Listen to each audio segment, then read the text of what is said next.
Parte 2. 1. Amanhã ia pelo meio, e Winston deixara sua estação de trabalho para ir ao banheiro. Uma figura solitária avançava em sua direção, vinda da outra ponta do longo corredor muito iluminado. Era a garota de cabelo escuro. Haviam-se passado 4 dias desde que ele a vira na frente da lojinha de Badulaques. Quando ela chegou mais perto, ele viu que seu braço direito estava numa tipoia, fato que não se percebia de longe porque a tipoia era da cor do macacão.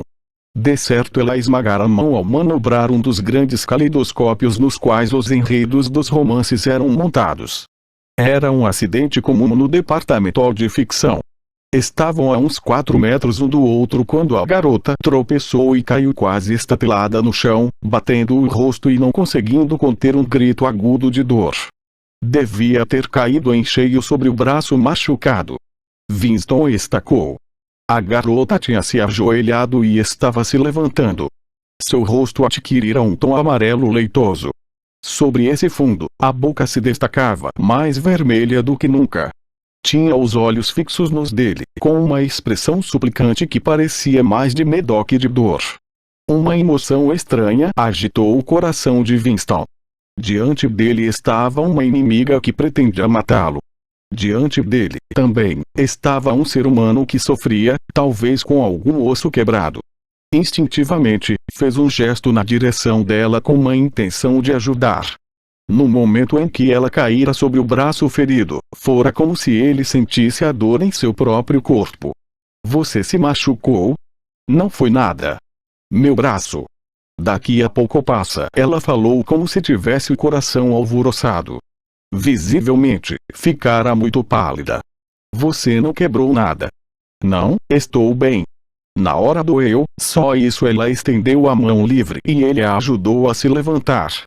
Ela recuperara alguma cor e parecia bem melhor. Não foi nada, ela repetiu. Só uma pancada no pulso. Obrigada, camarada. E dizendo isso afastou-se na direção em que ia antes, com uma vivacidade que parecia indicar que de fato não fora nada. Todo o incidente não deve ter durado mais que meio minuto. Não permitir que os sentimentos transparecessem no rosto era, agora, mais instinto do que hábito. Além disso, o fato ocorrerá bem na frente de uma teletela. Mesmo assim fora muito difícil não manifestar uma surpresa passageira, pois nos 2 ou 3 segundos em que ele a ajudava a se levantar a garota enfiara algo em sua mão. Não havia dúvida de que fora intencional. Uma coisa pequena e achatada. Ao passar pela porta do banheiro, ele a transferiu para o bolso e apalpou-a com a ponta dos dedos. Era um pedacinho de papel dobrado em 4. Em pé diante do mictório, com um movimento dos dedos, conseguiu desdobrar o papel. Óbvio que devia haver algum tipo de mensagem escrita ali. Por um momento ficou tentado a entrar num dos reservados para poder lê-la, mas sabia muito bem que seria uma arrematada loucura. Os reservados irão no lugar, mais ininterruptamente vigiados pelas teletelas. Voltou para sua estação de trabalho, sentou-se, jogou o fragmento de papel no meio de outros papéis sobre a escrivaninha, como se ele não tivesse a menor importância, pôs os óculos e virou o ditógrafo na direção da boca. 5 minutos, disse a si mesmo. No mínimo 5 minutos. Sentia o coração bater no peito num clamor de dar medo. Por sorte a tarefa do momento era pura rotina, a retificação de uma extensa lista de números, e não necessitava de maior atenção de sua parte. Fosse o que fosse que estava escrito no papel, devia ter algum tipo de sentido político. Até onde ele podia perceber, havia 2 possibilidades. A primeira e mais provável era que a garota fosse uma agente da polícia das ideias, como ele imaginara desde o início. Winston não sabia por que a polícia das ideias teria interesse em entregar suas mensagens daquela maneira, mas vai ver tinha suas razões. A coisa escrita no papel podia ser uma ameaça, uma convocação, uma ordem de suicídio, uma armadilha de algum tipo. No entanto, outra possibilidade mais dramática assomava a todo momento em seus pensamentos, embora ele fizesse força para reprimi-la. Era que não fosse uma mensagem enviada pela polícia das ideias, mas por algum tipo de organização clandestina. Quem sabe a confraria de fato existisse? Quem sabe a garota fizesse parte dela? Não havia dúvida de que era uma ideia absurda, porém ela se instalara em sua cabeça no exato instante em que sentira aquele pedaço de papel na mão. Só minutos depois a outra explicação, muito mais provável, lhe ocorrerá. E mesmo agora, apesar de seu intelecto lhe dizer que provavelmente a mensagem significaria sua morte, mesmo agora, não era nisso que ele acreditava, e a esperança insensata persistia, e seu coração retumbava, e era com dificuldade que ele evitava que sua voz tremesse enquanto ele murmurava seus números no ditógrafo. Fez um rolo com um maço de trabalho concluído e enfiou-o no tubo pneumático. Haviam-se passado 8 minutos. Acomodou os óculos no nariz, suspirou e puxou para si um maço de trabalho de que se ocuparia em seguida, com o pedaço de papel em cima. Alisou o papel. Estava escrito, numa caligrafia graúda e imatura: "Amo você." Winston passou vários segundos em estado de choque, incapaz até de jogar a peça incriminatória no buraco da memória. Quando o fez, mesmo sabendo muito bem qual era o risco de demonstrar interesse excessivo, não resistiu ao impulso de lê-lo novamente, só para ter certeza de que aquelas palavras estavam mesmo ali. Passou o resto da manhã com muita dificuldade para trabalhar. Pior ainda do que ser obrigado a direcionar a mente para uma série de tarefas minuciosas e insignificantes era a necessidade de disfarçar seu estado de agitação diante da teletela. Tinha a sensação de que um fogo ardia em sua barriga. O almoço na cantina quente, apinhada e barulhenta foi uma tortura. Winston alimentara a esperança de ficar algum tempo sozinho durante o almoço, mas por azar o imbecil do Parsons se instalara ao lado dele, com o odor penetrante de seu suor quase superando o cheiro metálico do ensopado, e fez comentários ininterruptos sobre os preparativos para a Semana do Ódio. Estava entusiasmado com um modelo em papel machê da cabeça do grande irmão, de 2 metros de largura, que estava sendo construído especialmente para a ocasião pelo grupo de espiões de sua filha. O mais irritante era que na balbúrdia das vozes Winston mal conseguia ouvir o que Parsons dizia, e tinha de ficar o tempo todo pedindo-lhe que repetisse essa ou aquela observação idiota. Uma única vez viu a garota de relance, sentada com 2 outras garotas a uma mesa na outra extremidade do salão. Parecia não tê-lo visto, e ele não voltou a olhar naquela direção. A tarde foi mais suportável. Logo depois do almoço recebeu uma tarefa delicada, difícil, que exigiria várias horas de trabalho e o obrigava a deixar tudo o mais de lado. Tratava-se de falsificar uma série de relatórios de produção de 2 anos antes, de modo a mostrar sob uma luz desfavorável um membro destacado do núcleo do partido sobre o qual no momento pairavam nuvens. Era o tipo de coisa que Winston sabia fazer, e por mais de 2 horas conseguiu manter a garota afastada do pensamento. Depois a lembrança do rosto dela voltou, e junto com a lembrança o desejo avassalador, intolerável, de ficar sozinho. Enquanto não conseguisse ficar sozinho, seria impossível refletir sobre a novidade. Aquela era uma das noites em que ele deveria passar no centro comunitário.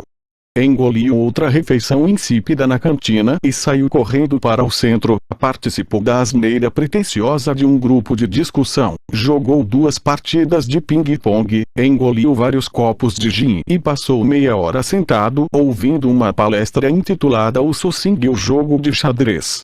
Sua alma se contorcia de tédio, mas dessa vez não teve vontade de esquivar-se da noite no centro. A visão das palavras "amo você" fizera transbordar nele o desejo de continuar vivo, e a ideia de correr riscos menores pareceu-lhe de repente uma burrice. Só depois das 11 da noite, quando já estava em casa deitado na cama, no escuro, onde a pessoa fica protegida até da teletela, desde que guarde silêncio, teve condições de pensar de forma continuada. Era um problema físico que precisava ser solucionado. Como entrar em contato com a garota e combinar um encontro. Já não acreditava na possibilidade de que ela pudesse estar preparando algum tipo de armadilha para ele. Sabia que não pela indisfarçável agitação da garota ao lhe entregar o bilhete. Era evidente que estava fora de si de pânico, e tinha todos os motivos para isso. Ao mesmo tempo, a hipótese de esquivar-se dela jamais lhe passou pela cabeça. Havia apenas 5 noites flertara com a ideia de afundar seu crânio com uma pedra. Mas isso não era importante. Pensou em seu corpo jovem nu, tal como o vira em sonhos.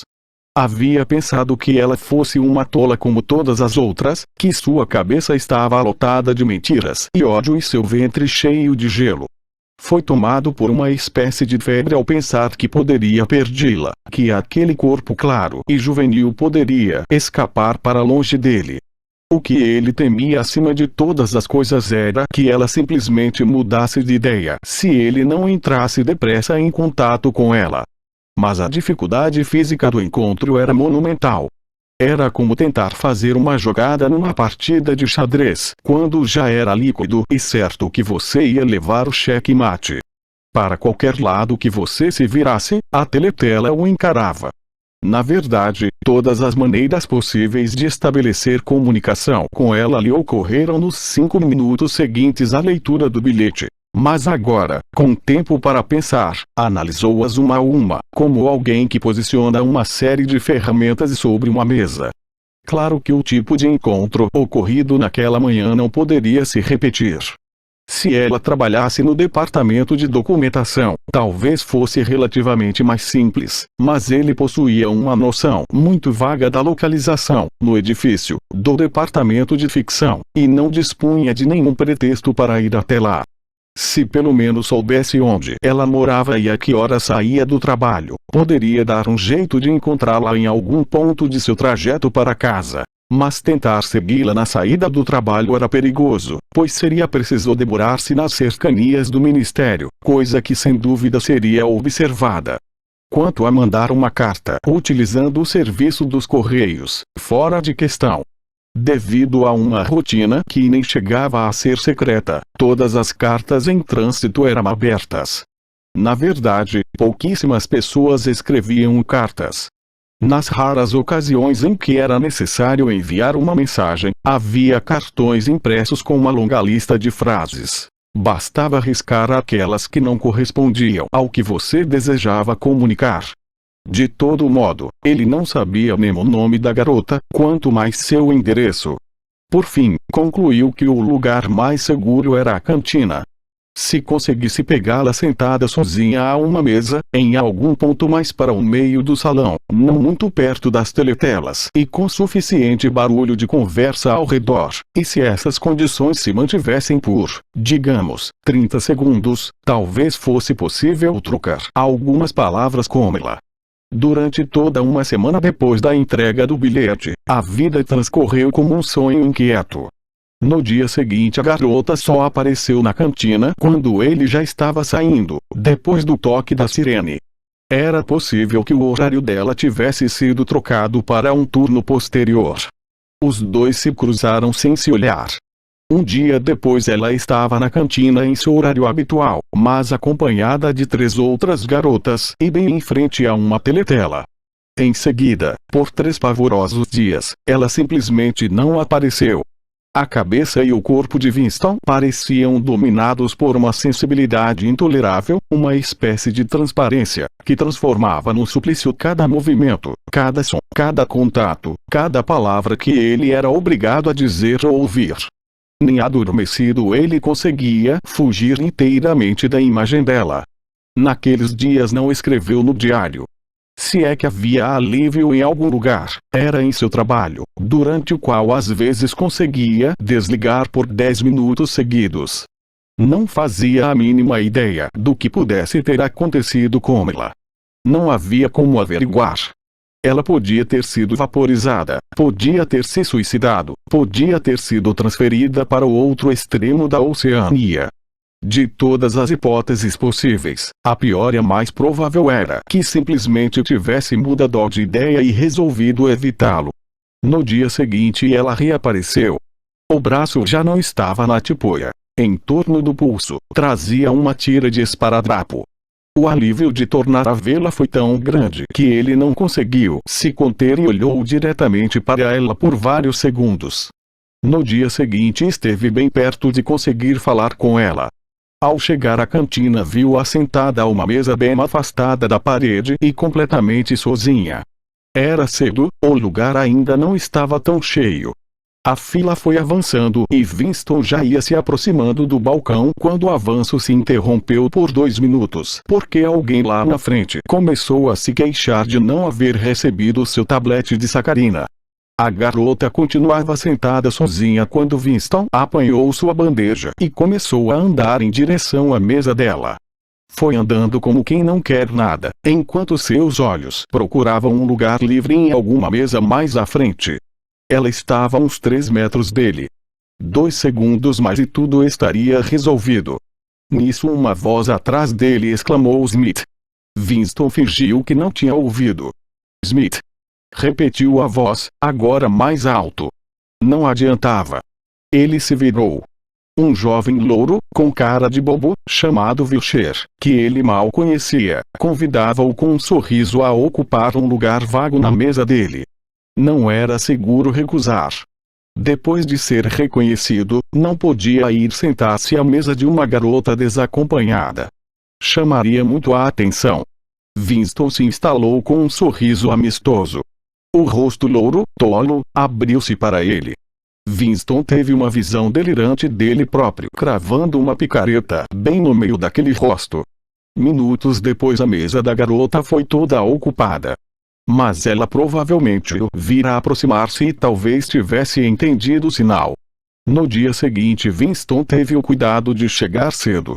Não deu outra. Ela estava sentada a uma mesa mais ou menos no mesmo lugar da véspera e, também daquela vez, sozinha. A pessoa imediatamente à frente de Winston na fila era um homenzinho miúdo, de movimentos rápidos, rosto achatado e frágil e olhos desconfiados. Assim que se afastou do balcão carregando sua bandeja, Winston viu o homenzinho avançar para a mesa da garota. Mais uma vez, suas esperanças naufragavam. Havia um lugar vago numa mesa um pouco mais afastada, mas alguma coisa na aparência do homenzinho sugeria que ele devia ser alguém suficientemente atento ao próprio conforto para escolher a mesa mais vazia. Winston continuou andando, de coração apertado. Não havia sentido, a não ser que conseguisse pegar a garota sozinha. Naquele momento ouviu-se um estrondo portentoso. O homenzinho estava de 4 no chão. A bandeja voara longe. 2 riozinhos de sopa e café escorriam pelo chão. O homenzinho se ergueu, dirigindo um olhar malévolo para Winston, a quem visivelmente considerava o possível culpado por seu tropeção. Mas acabou dando tudo certo. 5 segundos mais tarde, com o coração batendo forte, Winston estava sentado à mesa da garota. Não olhou para ela. Retirou os alimentos da bandeja e começou a comer assim que se sentou. Era da maior importância falar imediatamente, antes que aparecesse alguém, mas fora tomado por um medo terrível. Uma semana se passara desde a primeira vez que ela se aproximara dele. Talvez ela tivesse mudado de ideia, certamente mudara de ideia. Impossível que aquele caso terminasse bem, era o tipo de coisa que não acontece na vida real. Talvez naquele momento ele tivesse desistido de falar com a garota se não houvesse visto Amplefort, o poeta de orelhas peludas, vagar desorientado pela sala com uma bandeja, procurando um lugar para depositá-la.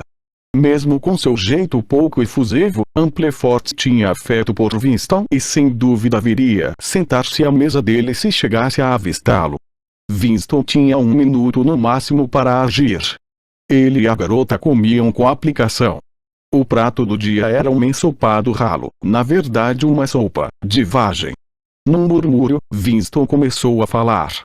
Nenhum dos dois ergueu os olhos. Com aplicação, recolhiam o alimento aguado com a colher e o enfiavam na boca, e entre uma e outra colherada trocaram as poucas palavras indispensáveis numa voz baixa e sem expressão.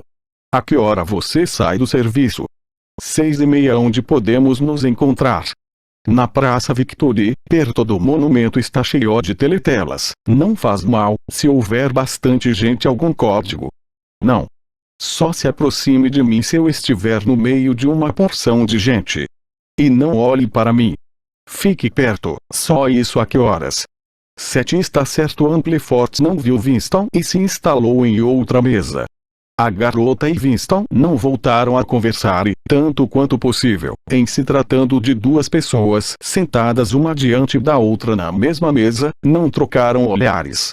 A garota acabou rapidamente de almoçar e foi embora. Winston ficou mais um pouco para fumar um cigarro. Antes da hora combinada, Winston já estava na Praça Victory. Ficou dando voltas na base da enorme coluna canelada sobre o topo da qual a estátua do grande irmão fitava os céus ao sul, onde derrotara a aviação eurasiana. Alguns anos antes fora a aviação lestasiana, na Batalha da Faixa Aérea 1.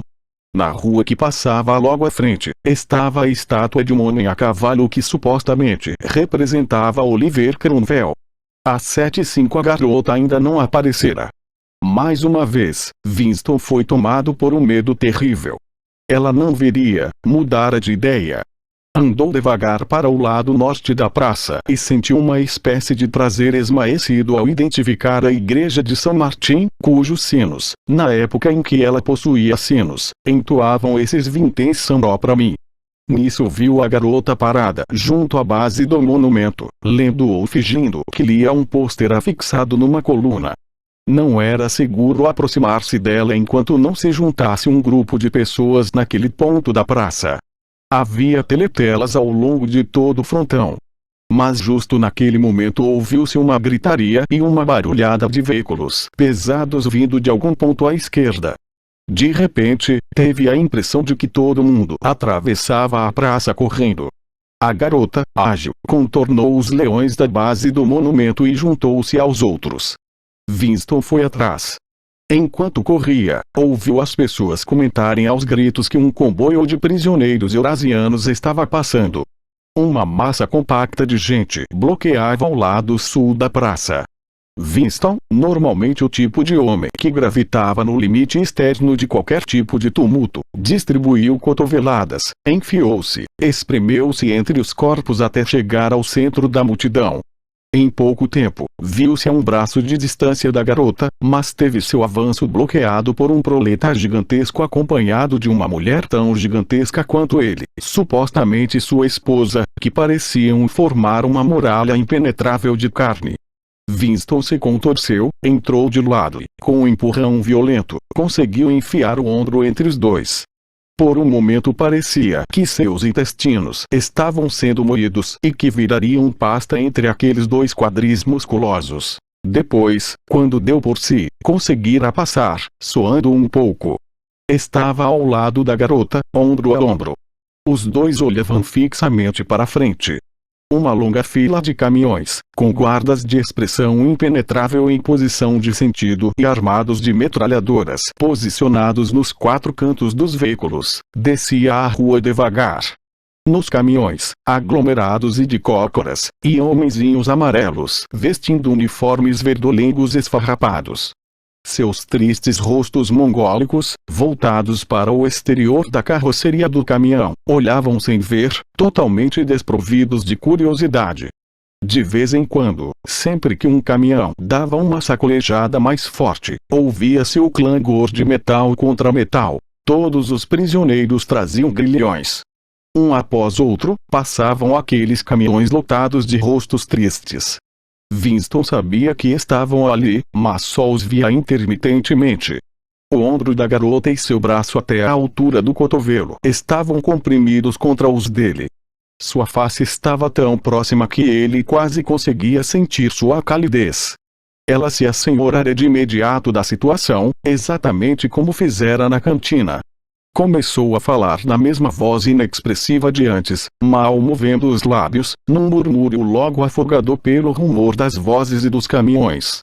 Você está me ouvindo? Estou consegue uma folga no domingo à tarde. Consigo então ouça com atenção. Você vai precisar se lembrar disto. Vá até a estação Paddington, com uma espécie de precisão militar que deixou Winston atônito, ela explicou o itinerário que ele deveria seguir. Uma viagem de meia hora de trem. Virar à esquerda, ao sair da estação. 2 quilômetros de caminhada pela estrada. Uma porteira sem a viga de cima. Uma trilha que cruzava um campo. uma passagem gramada, uma vereda entre arbustos, uma árvore morta coberta de musgo. Era como se ela tivesse um mapa dentro da cabeça. Você vai conseguir se lembrar de tudo isso? Murmurou por fim a garota. Você ver à esquerda, depois à direita, depois de novo à esquerda.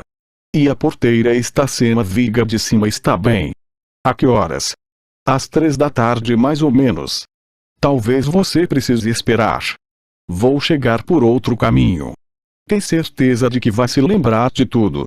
Tenho então se afaste de mim o mais rápido que puder. Ela nem precisava ter dito isso, só que durante algum tempo nenhum dos dois conseguiu se desembaraçar da multidão. O cortejo de caminhões continuava passando, as pessoas, insaciáveis, continuavam olhando boquiabertas. No início houvera algumas vaias e assobios, mas vinham somente dos membros do partido que se encontravam no meio do povo, e em pouco tempo se interromperam. A emoção predominante era a pura e simples curiosidade. Os estrangeiros, fossem eles da Eurásia ou da Lestásia, eram uma espécie de animal estranho. Era absolutamente impossível vê-los sob outra forma que não a de prisioneiros, e mesmo como prisioneiros tudo o que se conseguia era olhar para eles durante um momento curtíssimo. Além disso, ninguém nunca sabia qual era o destino deles, sem contar os poucos que acabavam enforcados como criminosos de guerra. Os outros simplesmente evaporavam, enviados talvez para campos de trabalho forçado. Rostos mongólicos e redondos haviam dado lugar a rostos de um tipo mais europeu, sujos, barbados e exaustos. De trás de malares maltratados, olhos se enfiavam nos olhos de Winston, às vezes com uma estranha intensidade, para em seguida voltarem a se afastar. O comboio chegava ao fim. No último caminhão, viu um homem idoso, rosto coberto por um emaranhado de pelos grisalhos, em pé, punhos cruzados à frente, como alguém habituado a andar com os braços amarrados. Estava quase na hora de Winston e a garota se separarem. No último momento, porém, ainda cingidos pela multidão, a mão dela buscou a dele e a apertou por um segundo. Impossível que as duas mãos tivessem se encontrado por mais de 10 segundos, mas ainda assim parecia que fora por muito tempo. Winston teve tempo de conhecer cada detalhe daquela mão. Apalpou os dedos compridos, as unhas naturalmente bem feitas, a palma, com sua fieira de calos, enrijecida pelo trabalho, a carne macia da parte interna do punho. Pelo mero fato de tocá-la, seria capaz de reconhecê-la com o olhar. No mesmo instante ocorreu-lhe que não sabia qual era a cor dos olhos dela. Provavelmente castanhos, mas pessoas de cabelo escuro às vezes têm olhos azuis. Virar a cabeça e olhar para ela teria sido absoluta loucura. De mãos dadas, invisíveis no meio dos corpos que se comprimiam, os dois haviam mantido os olhos firmemente voltados para a frente. Em vez dos olhos da garota, eram os olhos magoados do prisioneiro idoso que fitavam Winston, perdidos no meio de seu matagal de pelos. 2. Winston avançava pelo caminho em meio a um mosqueado de luz e sombra, pisando em poças douradas sempre que os galhos das árvores se distanciavam uns dos outros. Sob as árvores à esquerda, o solo era um nevoeiro de jacintos. O ar parecia beijar a pele. Era dia 2 de maio. De algum lugar mais para o interior do bosque vinha o arrulhó de torcazes. Estava um pouco adiantado. Não encontrara dificuldades em relação à viagem, e a experiência com que a garota lidava com as coisas era tão evidente que ele não sentia tanto medo quanto normalmente sentiria. Ao que tudo indicava, podia confiar nela para encontrar um lugar seguro. Em geral, não se podia supor que a pessoa estivesse muito mais segura no campo do que em Londres. Não havia teletelas, claro, mas sempre se corria o risco de que o lugar fosse vigiado por microfones escondidos, que haveriam de captar e identificar a voz de quem aparecesse por ali. Além disso, não era fácil viajar sozinho sem atrair atenção.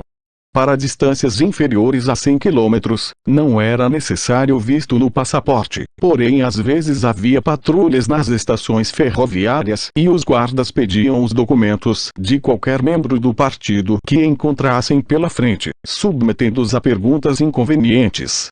Contudo, nenhuma patrulha aparecera, e à saída da estação Winston dirigira vários olhares cautelosos para trás, para se certificar de que não estava sendo seguido. Ou tremia cheio de proletas, todos com ânimo domingueiro por conta do tempo estival. O vagão com assentos de madeira em que Winston viajou estava superlotado com os numerosos integrantes de uma única família, os quais incluíam desde uma avó desdentada até um bebê com 1 mês de vida. Tensionavam passar a tarde com os contraparentes no interior e, como explicaram abertamente a Winston, comprar um pouco de manteiga no mercado negro. O caminho se alargou e, 1 minuto depois, Winston chegou à trilha mencionada pela garota, uma simples picada aberta pelo gado que mergulhava mato adentro. Winston não tinha relógio, mas ainda não deveriam ser 3 horas.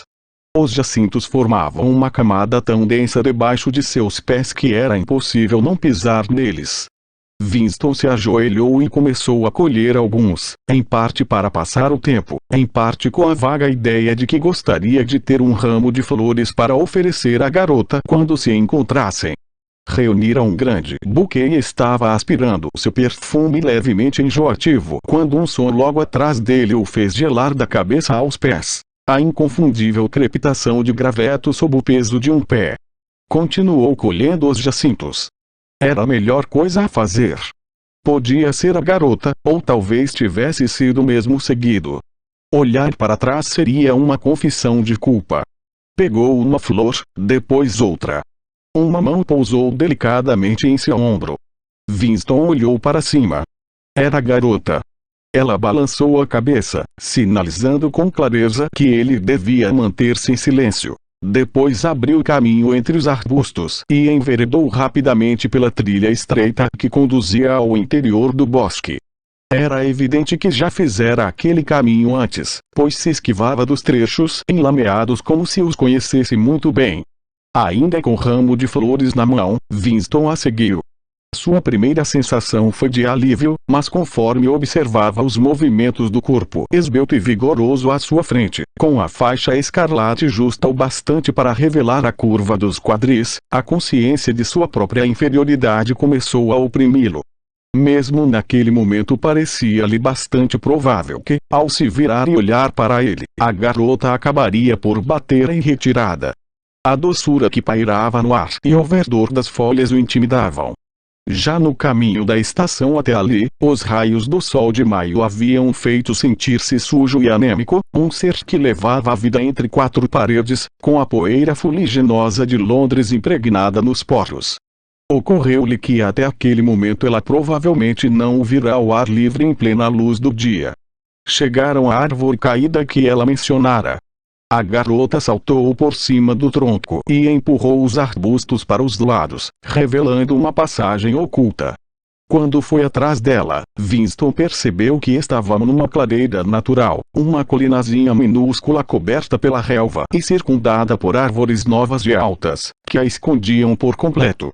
A garota estacou e virou-se. "Aqui estamos", disse. Winston olhava para ela à distância de alguns passos. Não ousava aproximar-se. "Eu não queria falar nada no caminho", continuou ela, "porque podia haver algum microfone escondido. Há sempre o risco de um daqueles pulhas reconhecerem a voz da gente. Aqui é seguro", ele continuava sem coragem de se aproximar dela. "Aqui é seguro?", repetiu estupidamente. Sim. Veja, as árvores eram pequenos freixos que haviam sido cortados e que depois tinha brotado de novo, formando uma floresta de postes, nenhum deles mais grosso que o pulso de uma pessoa. Não há nada suficientemente grande para ocultar um microfone. Além do mais, já estive aqui antes. Estavam só fazendo rodeios. Àquela altura Winston já dera um jeito de se aproximar mais dela. A garota permanecia diante dele com um corpo muito ereto e um sorriso no rosto, um sorriso que parecia levemente irônico, como se perguntasse por que ele estava demorando tanto para tomar uma atitude. Os jacintos haviam se espalhado pelo chão. Pareciam ter caído por vontade própria. Winston pegou na mão dela. "Você acredita", disse, "que até agora eu não sabia a cor dos seus olhos?" Eram castanhos, observou, um tom bem claro de castanho, com cílios escuros. Agora que está vendo como eu de fato sou, é capaz de continuar olhando para mim. Claro, sem o menor problema. Tenho 39 anos. Tenho uma mulher da qual não consigo me livrar. Tenho varizes. Tenho 5 dentes postiços. Não me importo nem um pouco, disse a garota. No momento seguinte, não se sabia por obra de quem, ela estava nos braços dele. No início Winston não sentiu nada, só a mais rematada incredulidade. O corpo jovem se estreitou contra o seu, a cabeleira preta colava-se à sua face. Sim. Ela realmente havia soerguido o rosto e ele estava beijando aquela boca generosa e vermelha. Com os braços em volta do pescoço dele, ela o chamava de meu querido, meu amor, meu adorado. Winston a fizera se deitar no chão. A garota não oferecia a menor resistência, ele podia fazer o que quisesse com ela. A verdade, porém, era que ele não experimentava nenhuma outra sensação física além daquele simples contato. Tudo que sentia era incredulidade e orgulho. Estava contente por aquilo estar acontecendo, mas não sentia desejo físico. Tudo fora muito rápido, a juventude e a beleza dela o amedrontavam, estava acostumado demais a viver sem mulher, não sabia por quê. A garota ergueu o tronco e tirou um jacinto do cabelo. Sentou-se encostada nele, cingindo-lhe a cintura com o braço. Não se aflija, querido. Não há pressa nenhuma. Temos a tarde inteira. Não é maravilhoso este esconderijo? Descobriu uma vez em que me perdi durante uma caminhada comunitária. Se alguém vier nesta direção, a gente escuta a centenas de metros de distância. Como é o seu nome? Perguntou Winston. Julia. Pois eu sei. Você se chama Winston? Winston Smith. Como descobriu? Achou que sou melhor que você para descobrir as coisas, amor. Me conte, qual era sua opinião sobre mim antes do dia em que lhe entreguei o bilhete? Winston não se sentia nem um pouco inclinado a mentir para ela. Começar revelando o pior era até uma espécie de oferenda amorosa. Eu sentia ódio só de olhar para você, disse. Queria estuprá-la e depois matá-la. 2 semanas atrás, pensei seriamente em arrebentar a sua cabeça com um paralelepípedo. Se quer mesmo saber, eu achava que você tinha alguma ligação com a polícia das ideias. A garota riu com gosto, claramente tomando as palavras de Winston como um elogio à excelência de seu disfarce. A polícia das ideias. Não, não me diga que pensou mesmo isso. Bom, talvez não exatamente isso. Mas, com esse seu jeito, você é tão jovem, tão forte, tão saudável, entende? Pensei que talvez, pensou que eu me dedicava de corpo e alma ao partido. Uma garota de palavras e gestos puros. Faixas, desfiles, slogans, jogos, caminhadas comunitárias, aquela coisa toda. E achou que na primeira oportunidade eu provocaria sua execução, denunciando-o como criminoso do pensamento. E, mais ou menos isso. Você sabe que há muitas garotas assim. A culpa é desta coisa nojenta, disse ela, arrancando a faixa escarlate da Liga Juvenil Antissexo e arremessando-a contra o tronco de uma árvore.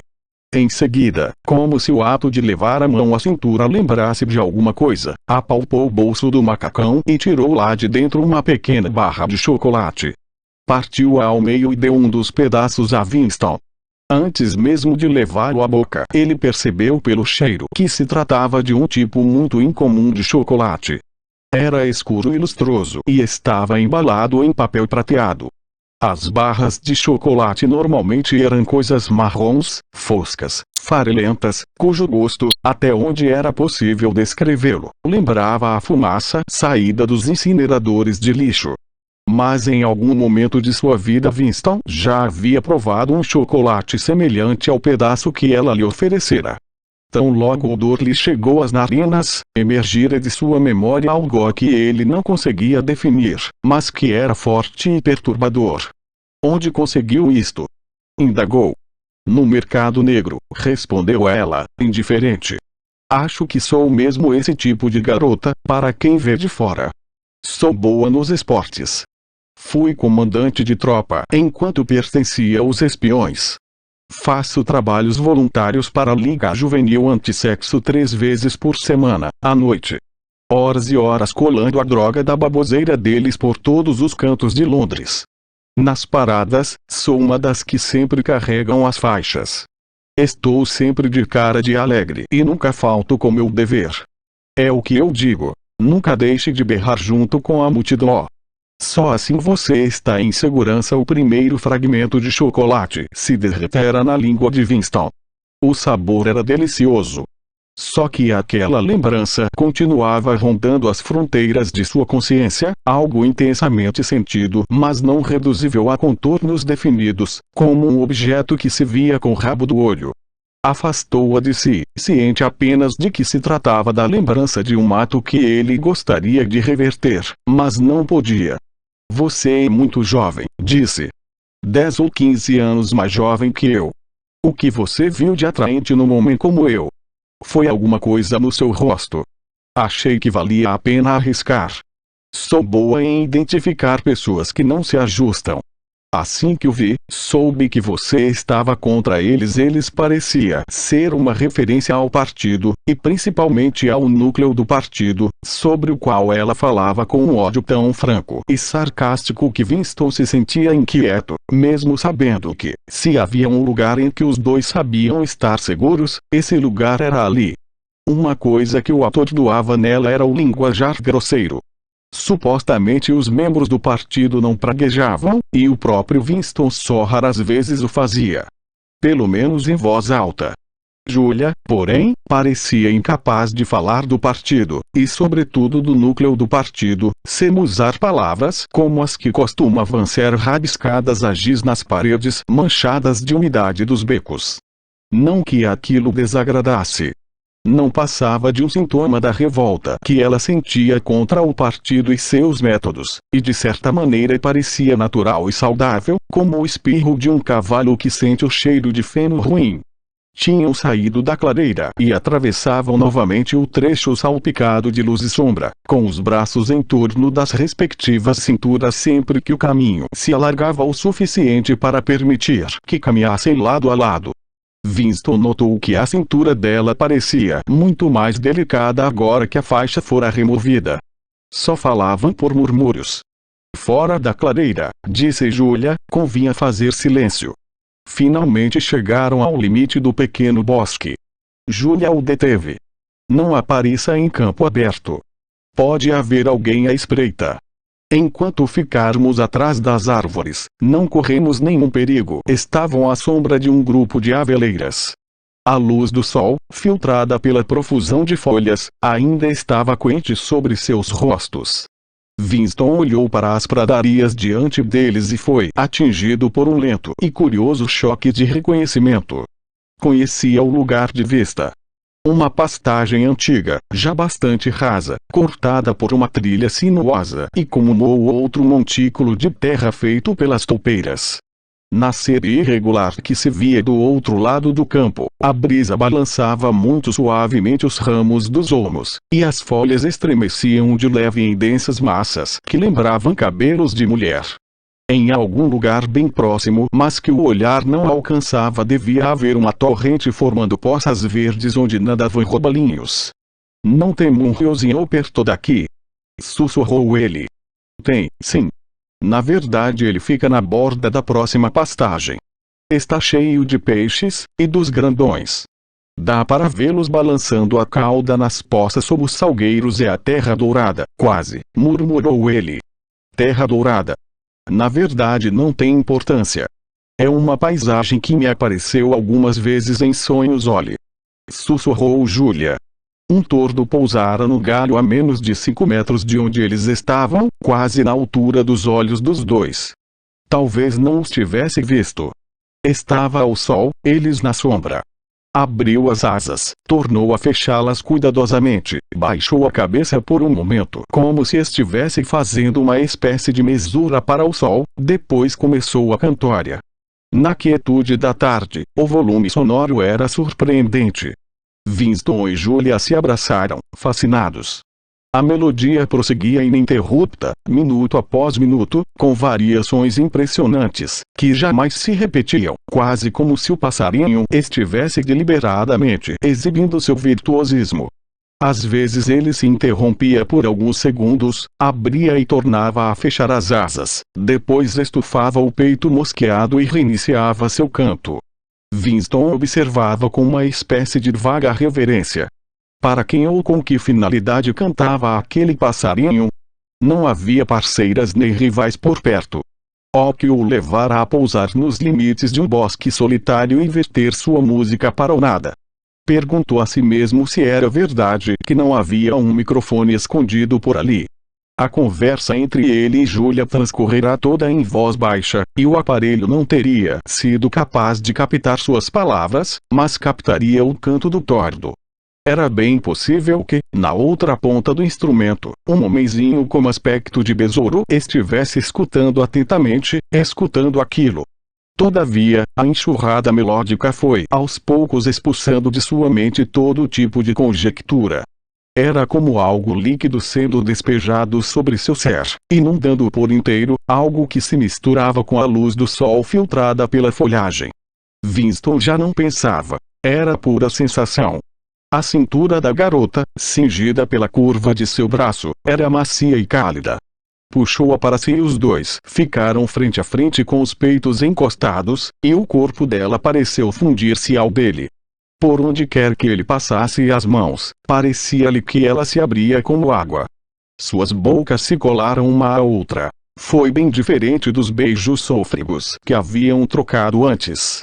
Quando seus rostos se afastaram de novo, ambos soltaram suspiros profundos. O passarinho se assustou e alçou voo no estrépito de asas. Winston encostou os lábios no ouvidor de Julia. Agora, sussurrou. Aqui não, sussurrou ela em resposta. Vamos voltar para o esconderijo. É mais seguro depressa, pisando num ou noutro graveto, refizeram o caminho que levava à clareira. Assim que se viram no interior do círculo de árvores novas, Julia se virou e o encarou. Estavam ambos ofegantes, mas o sorriso voltara aos cantos de seus lábios. Ela o fitou por alguns instantes, depois buscou o zíper do macacão. E então o sim. Foi quase como no sonho de Winston. Com uma destreza semelhante à que ele imaginara, Julia arrancou as roupas e, ao atirá-las para o lado, fez isso com um gesto grandioso que parece aniquilar toda uma cultura. Seu corpo cintilava muito branco ao sol. Mas por um instante ele não olhou para o corpo dela. Tinha os olhos ancorados no rosto sardento de sorriso tênue e atrevido. Ajoelhou-se diante dela e segurou suas mãos. Já fez isso antes? Claro que sim. Centenas de vezes, bom, um monte de vezes com membros do partido. E, sempre com membros do partido, com gente do núcleo do partido. Não, com aqueles pulhas, não. Mas há uma porção deles que faria isso, na primeira oportunidade. Eles não são os santinhos que parecem ser. O coração de Winston deu um salto.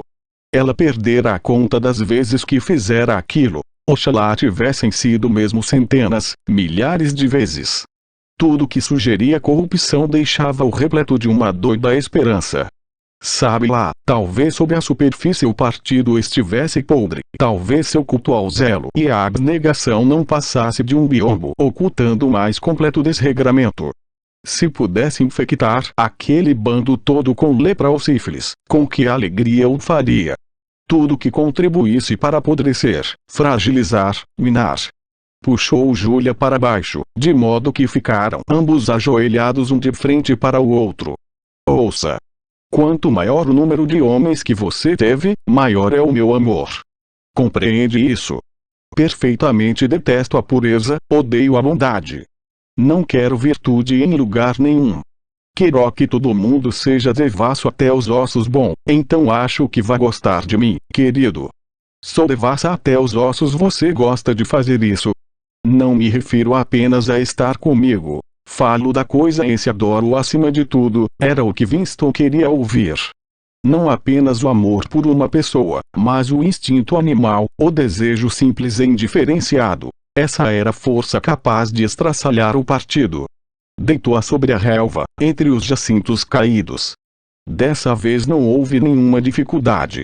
Pouco depois, o movimento ascendente e descendente dos peitos dos dois se regularizou, numa espécie de abandono prazeroso. Separaram-se.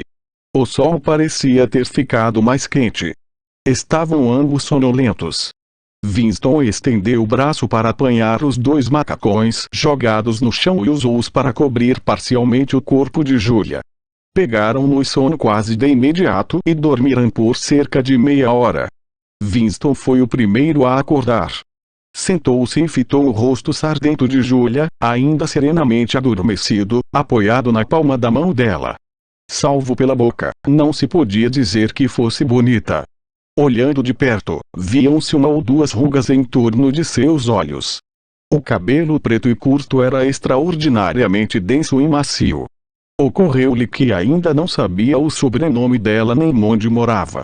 O corpo jovem, robusto, agora desamparadamente adormecido, despertou-lhe um sentimento compassivo, protetor. Porém uma ternura impensada que o tomara enquanto o tordo cantava não voltara por completo. Puxou os macacões para um lado e estudou o dorso branco e macio de Julia. Antigamente, pensou, um homem olhava para o corpo de uma garota, via que ele era desejável, e a coisa ficava por aí.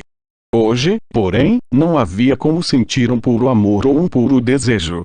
Nenhuma emoção era pura, pois tudo estava misturado ao medo e ao ódio. A união dos dois fora uma batalha, o gozo, uma vitória. Era um golpe assentado contra o partido. Um ato político,